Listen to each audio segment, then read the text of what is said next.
Hello, this is the RPG Pundit, the final boss in Internet Shitlords. And you can see before you here, you've got the Invisible College, which is one of my largest RPG rule books, RPG core books. Star Adventure, which is the shortest one. That one's like 470 pages or something. That one's 39 or 36. And over here, the Old School Companion, a great resource, the biggest one of the Old School Companions. That's the Old School Companion 3, which has a whole bunch of interesting stuff that you can add to make more medieval elements to your monsters, to your magic, to your setting, to your activities in the campaign. In pretty much any OSR system. Of course, it's especially good with Lion and Dragon or Dark Albion. Or Baptism of Fire, I mean. So be sure to check all of those out.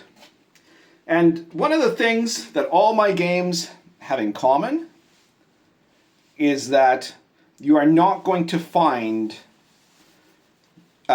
overt mechanics that encourage balance. Not in the character creation, right? And I've already covered that in a previous video, that what you don't want is for classes to be balanced, for them all to be able to do things at an equal level. What you want is niche protection, right? So forget that kind of balance. But here in this video, I'm going to be talking about the other kind of balance, which is the balance in play. And that is something I've heard a few people now talking about completely wrong, okay? They are completely wrong. There are a lot of people who have been completely wrong about this for a very long time, so it's not surprising entirely, you know. But there are still people who believe that it is like somebody recently did this meme with like 4 tips for a DM, and in fact, like none of the 4 were right. But one of the tips was that you should never have an unbalanced encounter for the player characters, right? And what they mean by that is that you're playing, and I don't know, these are level 2 characters, and they end up facing a creature of 10 hit dice, right, or something. So way too strong for them. That's not fair, right? So you can't do that. It's not the correct way to run the game, according to this meme. When in fact that's idiotic. It's completely idiotic. Balance as a concept is idiotic, because in an RPG, when you are playing in the setting becomes a virtual world. And how good of a virtual world it is will affect how good your experience of the game is. Because if the world is virtual enough that you can see it as a real place, it makes it much easier for you to see your character as a real person and then sink into that character and be able to immerse in the character, where the character becomes something other than just you in dress up or something, you know? And at that point, with that immersion experience, that is the peak of role-playing, right? That is where you're going to be feeling like, when you're gaming, that you're in a real world and doing real things, okay? And anything that is not focused on the credibility of that world is going to be contraindicatory to it, which is to say, if you've got stuff that you're worried about at like the game level, and this is why any type of mechanics that do not deal with concrete things in the world are different degrees of problematic. Now, I'm not saying that you can't ever have those kind of mechanics, because there are obviously some times when you must. But the more you have those, the more you slip out of being in the character and thinking about, well, you know, I have to pack my mule, so there you got to look at encumbrance rules, and you got to do that. That's fine, right? That's something in the game. But as soon as you're like worrying about where you're going to invest your feat points, right? That's at least semi out of the setting. That's already you thinking in terms of meta rule mechanics instead of the things that are actually going on in your world, you know. So that's not helpful. And if the world itself, then in terms of the way that the world interacts with you, is worried about the game mechanic of it being fair, you know, or something like that, That's stupid, right? That is going to damage the credibility of the experience. So let me explain what I'm talking about here. If you are a DM that believes in this concept of balance, what will happen? Your characters will start out in some little town somewhere, and they will go to the place of adventure. Hey, it's Domino. Domino likes looking out the windowsill lately. She's been doing a lot of that. Even though it's the middle of winter, there's not that much to see out there. It's also one of the coldest winters ever, which it annoys me that I have to keep the window open, but I do. So, all right, sorry. So you start off in some little town, and then you're going to be told about a dungeon that's close by. Okay, that's fine. That is standard D&D fare, right? And in that dungeon, it's a small dungeon, right? It's a few levels, and what you have there are monsters. Let's say there's 3 levels, right? And the monsters there are on average 1 to 3 hit dice. You know, they are in the level of what your first level characters could expect to tackle. Okay, and so they're having balance. It's a balanced encounter, but it's a balanced encounter that you can forgive at that moment, because if the world says that there was a dungeon there, like if there was always a dungeon there or something, cave complex or whatever, and your adventurers are going to the little town to go and help the town out by clearing out that dungeon, then that's all part of what's going on in the world. So that's okay. Now let's say they take off. They've taken out the creatures in the dungeon as much as they wanted to anyways. They've taken some loot, they go away. Maybe they haven't completely destroyed it even, they've just left it there. But there's still some stuff going on, right? And then they go off adventuring somewhere else for a while, and then they come back when they're level 10. And it's the same town, same dungeon, but suddenly everything inside there is level 10 and up. Right? That is balanced. That's the idea, because you obviously don't want them to have to go back in and fight a bunch of 1st to 3rd hit die creatures, because they're now too powerful, right? So all of a sudden, you've got to make everything equivalent in power to them to create the balance. The worst example of this was in the Dungeon Master's Guide for 4th edition, which literally said that's what you should always do, right? That no matter where you are, like if the characters go to one place and they are, average power level 4, let's say character level 4 average, then the creatures they should fight should be on an index of within that power range, And then if you go to the exact same place again, even if you're now level 30, they should all now be level 30 also, because that's the most important thing, is that it be balanced. And that is mental, right? That is just absolutely idiotic. It makes it super clear that you're playing in some kind of a Potemkin village in a video game world, right? And nobody likes that. There are some people that can tolerate a certain degree of that. And for example, there are some people that all they really want to do is dungeon crawling, and that's fine. Okay, so dungeon crawl it's not balanced. Some people are saying, well, but a dungeon is balanced, and that's from the oldest time of the hobby. It's not that it's balanced, it's that it is a sandbox, right? It's a sandbox. Let's say you got 10 levels, right? And the toughest monsters are at the bottom, and the least tough are at the top. And this is because that is tied to the concept of the kind of the underworld, right? Some smart aleck tried to point out, oh, but normally the most aggressive creatures would be the ones that would be highest up, because they would be the ones that would be they would be the apex predators, and they wouldn't want to be like hanging out way down at the back end, right? That's where you'd have the vermin or whatever.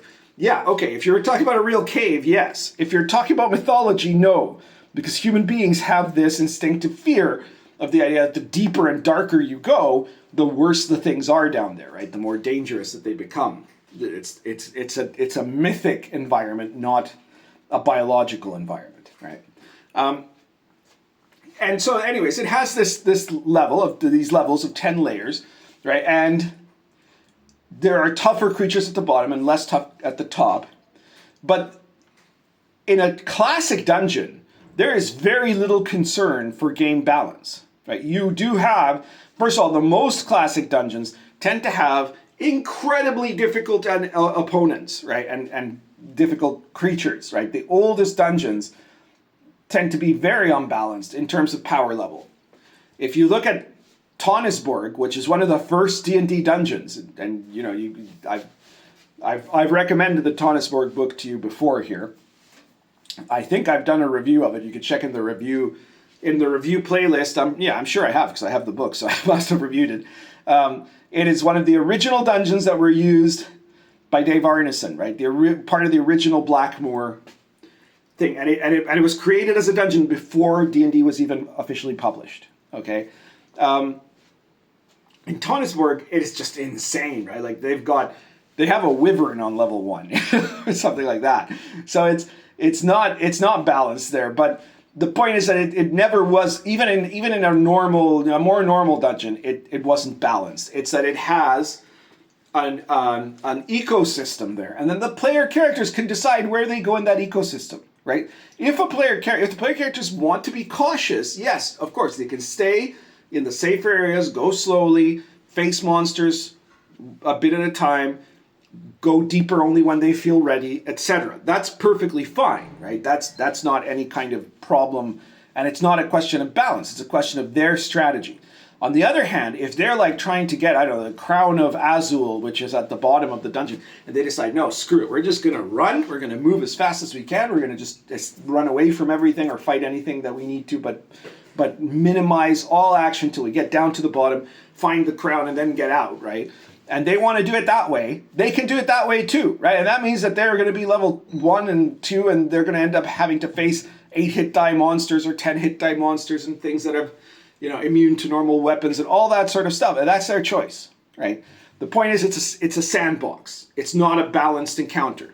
A balanced encounter can only actually happen when the dungeon master is engaging in playing the role of the active director or author of the adventure, where he's not really giving you any choices, right? Like, oh yeah, you can go through the forest, but you're going to find something that's equivalent to your level, right? Or you're going along here, and now I've got to have this plot point, so you're going to meet this guy, and guess what? You're not going to be able to beat him because I need him later, right? The DM as novelist or the DM as movie director, which is the worst form of DMing, right? It's the one that most people despise. There are a few people, I guess, that can be okay with it because they don't really care, they just want to get to the combat or whatever, but it becomes particularly bad when the DM feels like he has to restrain the characters for the sake of the world. And balance is part of that whole deal, right? It's tied into that. He can make a DM autocrat like that can make a balanced encounter. He could just decide by use of illusionism, right? By use of saying, well, you know, it doesn't matter if they go left or right, they're going to run into this party of 2 hit die orcs because they're 2 second level characters now. And there we go. That's all. That's what they're going to find no matter where they go, right? Which is not what you do if you're a sandbox DM. Right? If you're a sandbox DM, you have random rolls. You create, the world has its own virtual sense, even to you as the DM. The well-designed encounter tables of the sort that you can get in, for example, in Baptism of Fire and Sword and Caravan, a little bit less so in Lion and Dragon because it's a smaller book, but you've got tons of stuff like that in a lot of my products.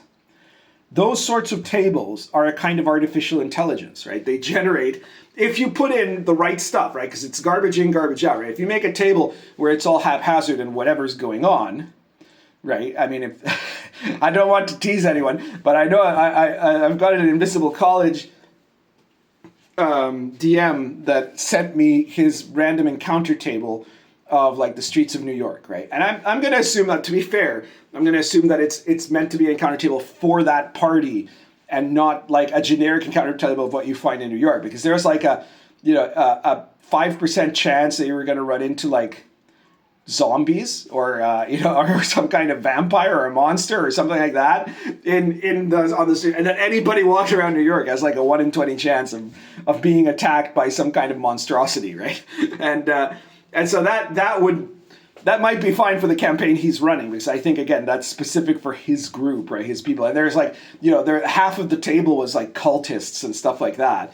Okay, that works for his group, right? But if that was meant to be like a generic encounter table for you, it's pretty bad, right? Because what you have to do is you have to have the tables that are geared not to the balance of hit dice, not to say, okay, well, high hit dice creatures are less likely to appear than low inherently, No, you arrange it to the terrain and the background of the place where you are, okay? So in a lot of cases, that will still mean that like really dangerous creatures should have a very low chance of appearance, right? In Baptism of Fire, for example, it's a setting where there are dragons. There are a lot less dragons than there were in the ancient period, right? And so the only place where you kind of can still get dragons is in the mountains, the Tatra Mountains and the Carpathians. You might find a dragon there. But there's a tiny chance, right? There's a bigger chance you might still find a griffin there or some other types of monsters, right? There's a lot of monsters in the Wilderlands, but there's better chance that you're going to find animals, right? Or humans, like bandits or hermits or things like that. And you need to arrange it correctly in what makes sense for the world, right? It's not about the hit dice, right? Like you can have very rare encounters that might be very low level because there's some other thing, right? Like there's in Baptism of Fire, there's a type of magic bird that it doesn't grant you. It grants you a kind of happiness, right? It's a bird of happiness, right? And so it's not dangerous at all. It's a 1 or 2 hit point creature, but it can appear in some places, but it's super rare. It's not rare because it's dangerous. It's rare because it's an unusual thing, right? It's an unusual creature. So that's what you should be using, right? You should determine as the DM what the places are, what those places have, and how dangerous they are, right, or not. And then, because then the question is, well, if there's no balance, then the player they're just going to die, right? They're going to go out there and they're going to die, right? Well, Wilderland encounters right from the beginning were like that in D&D, right? Where you had random tables, you had random encounters in the Wilderlands. You could run into a castle, you could run into bandits, you could run into monsters, you could run into all kinds of things, and there was really in those tables there's not very much consideration put into balance, not from what I've seen. Certainly not in the AD&D First Edition tables. Balance was not the important consideration. And second, so here is what you need to do if you're the DM, right? Because if you're running a game where you do like 4E style perfect balance, or where you intend to do something along those lines, it doesn't matter where the characters go. Wherever they go, they're going to find something that is equal to them, not better, not worse, right? Or only slightly better or only slightly worse if you're one of the ones that gives more leeway, right? But then that means that it doesn't matter where they go, literally. That's what you've done. The effect that you've had by creating balance is creating a world that they need not explore. You might want to then force them to explore it by saying, no, but I've got this idea in the Castle of Dark Skull that I've created this whole plot line, and there's dancing girls, and there's a guy with a horse head, and I've plotted everything how it's going to go from the beginning to end, and you guys have to go watch that, right? If you're that kind of DM, you should stop DMing, first of all, right? But second, if you're that kind of DM, then yeah, that you can make them go there. But it won't matter if they go there or they went anywhere else, because anywhere they go, you're going to give them what you want to give them, right? And that means that your world is fake. It's not a real virtual world. It's something that you have created as a Potemkin village. In case you don't know, a Potemkin village, that's a term from Russia, from the time when the Russian Empress was coming to view her provinces that she'd given in charge of to one of her court favorites, with the implication that he'd better do a good job, right? And he'd done nothing, right? He'd stolen everything, he'd taken all the money, all that sort of thing. And then he found out that the Empress was coming. She's going to be there in days. There was no time to do anything. So what he did is he took a village and he quickly put up facades in front of all of the houses, right? He made all the houses look nicer on the outside, right? He brought in fruits and vegetables in the market, right? And where usually there was nothing for anyone to eat, right? He got everyone in the cheapest possible dresses that would look good from the distance of a carriage, right? And so he just spent whatever that little bit of money to create this village, so that as she passed by, she would be super impressed by the prosperity that he had brought, right? That's a Potemkin village. It's a fake village. It's not real. It's a facade that you have created, and that's not the way to run a game that is going to take on a life of its own. It never will if you're the mad demiurge controlling it. So The other possibility to this is that places do matter. Now, how do you stop the players from just getting themselves killed because they have no idea where to go?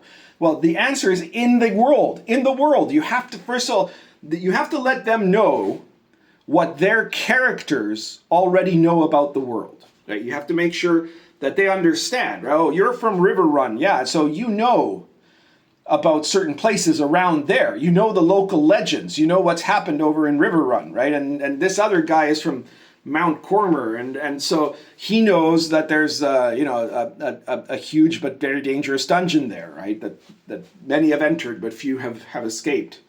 That sort of thing, right? And then like even in old D&D, again, this was super common. You go to like in early adventures, you'd have a rumor table, right, where people would drop hints, right, about what's going on. Hey, out in the desert, there's this like ghostly city that appears only on the full moon, right? And that might be true.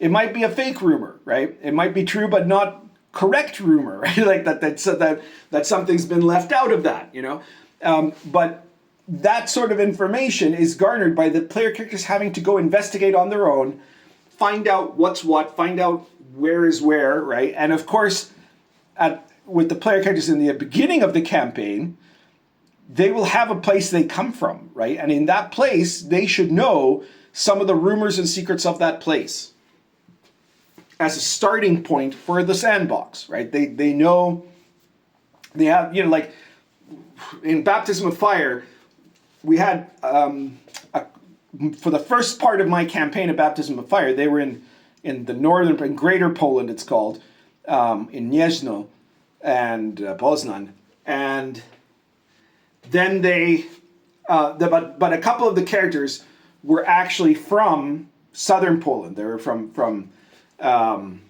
around the area, not actually Krakow, but the area around Krakow, and so they had a lot of knowledge of that region. They didn't have a chance to use it for some time, and eventually they do go down to the south, and there are moments where they're like, well, we've got to find a place where we can get hints about, like they were searching for this relic, right? Where we could get hints for this relic. And so I pointed out, because one of them was not just a regular guy either, he was a nobleman of an important house. I pointed out to a guy, I told him, well, do an intelligence check, see if you remember anything about where you might find information like that in the region. He rolls, he succeeds. I say, okay, so it turns out that there is a monastery in the south heading towards the Carpathians that was founded by Moravian monks, and you know about that place. And it's said that those monks are extremely learned and know all manner of things, right? So then they're going to go over there, right? That's not an encounter in this case, but it's something that gives them an idea of what to do, right? But it's similarly, if they're traveling in an area that their character should know, you as the DM should let the character know, oh yeah, you've always been told this forest is incredibly dangerous, right? Or you know that over here, these hills are really mostly just full of game, right? They're not particularly, but sometimes there might be bandits, right? That sort of thing. If you can do that, then all of a sudden what you're doing is creating a world where the player characters have options and where they can understand their role and hopefully they will realize that what they need to do to find the places is either, well, they could sometimes, there could be moments where like news shows up, right? If you're rolling, if you have events tables and things like that, or if you're just deciding on some events, but then again, be careful you don't turn into the DM as author, right? But you might find some new thing that just shows up in their faces, right? Somebody comes along and says, hey, you know what? There's been a great fissure in the ground, and now there's caves underneath there. Okay, whatever, right? But otherwise, hopefully you can get them to understand that they need, when they travel, to ask around to find out from the locals, because every place has its own little myths and stories, and there will be things to look at there. Where's the local barrow mounds, that sort of thing, okay? And in those cases, they need to gauge the danger as best they can before they arrive. And when they arrive, they need to be cautious, because whatever's going to be there should not be based on what their current level is. It should be based on what would make sense in the world to be there. Now, of course, as a DM, you can decide that if it's your own world that you've created, for example. you should probably be cautious not to just design it in such a way that you're thinking only of, is this something that will be easy enough for the players, right? Because there should be stuff that's really hard. There should be stuff that's really easy. There should be stuff hard. There should be stuff in the middle. And there should be ways for the player characters to figure out where to go without being led by the nose by the invisible hand or the not so invisible hand of the DM, right? That's all of that is a part of the sandbox experience, and it's all a part of what makes the game exciting. Because balance is not exciting. It's not exciting. It's the least exciting type of conflict you could possibly have, right? Apart from maybe a massacre, right? Like if you guys, your characters encounter, 2d6 cripples and then you just kill them. Well, that's probably a little less exciting even than, you're encountering 1,000 zombies that are coming down the hill, right? Okay. At that point, you're in a lot of trouble, right? And at that point, if you're just going to try to fight it, thinking that you're going to succeed because the DM won't let you die, then that means you've had terrible DMs over the years, right? If you're the DM and you decide you're going to figure out a way for them to just succeed, that's bad too, right? What they should do is the player character should get their own ideas, how to escape, how to get away, how to then find help, how to then get a means to stop this zombie horde or whatever. That's part of what's going to make it so much more interesting, is that it's not always even odds, That's what you want. You want there to be an imbalance, right? And you don't even need to worry about party balance, for Christ's sake. My DCC campaign has caused, it's been going on for 12 years, right? It constantly has characters who are level 1, or level 0, in fact, because you start at level 0 in DCC. And it's had, now for several years, characters, not always the same ones, who are level 10, which is the highest. It's like being at least level 20 in standard D&D, right? So it is the highest level. And they all hang out together. They all do stuff together. And you might say, well, but that's not very, like the guy who's level 10 can just blow all kinds of shit. Yeah, he can. But then the other guy can also do something, right? There's always something for them to get involved in. And maybe not every party would want to have that enormous of a range. It is an unusual game. But certainly in my Baptism of Fire, my Lion and Dragon campaign, Sword and Caravan, in all of those, I've had characters of varying level, because my campaigns go long enough that certain characters die and others don't. And then eventually, usually most of them lose at least one character. But once in a while you get a guy like Bill the Elf, for example, who's been literally playing the same character for 12 years and he's now super duper powerful, right? That can happen. Right? And that isn't really a problem either. It isn't.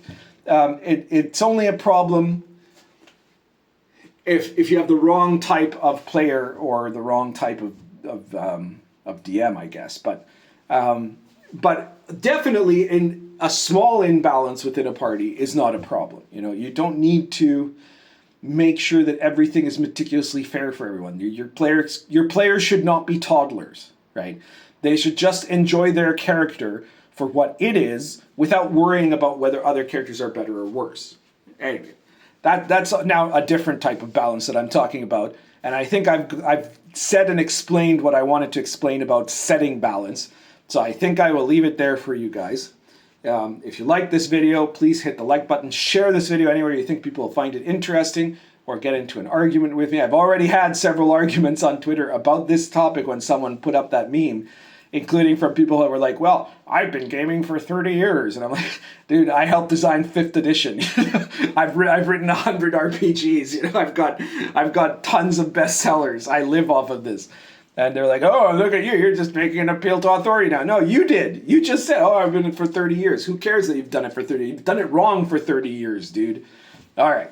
And anyways, share this video anywhere where it'll piss people like that off. And subscribe if you haven't subscribed, obviously. And check out all of my products. My games are set up to be able to allow for that kind of sandbox play. Most of my games have random tables and generators, and it has mechanics for both the players and the DM that make it easier for you to create credible virtual worlds, because that is a big part of what matters to me, and so I put it into my products. So be sure to check those out. Check all of them out. Check out the Old School Companion 3.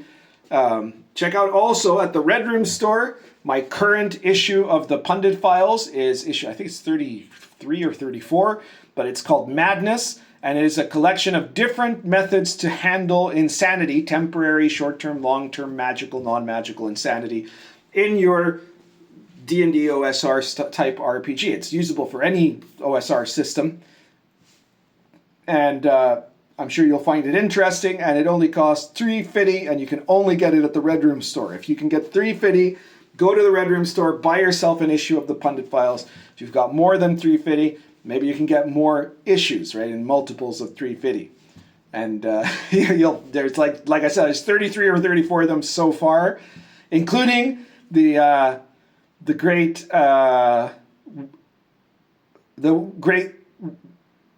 combat Wheel-Barrow-Maze, yeah, the great combat Wheel-Barrow-Maze, which is the previous issue that you should absolutely check out. It's a very good product, I think. So check all of that out, and there'll be more to come afterwards as well.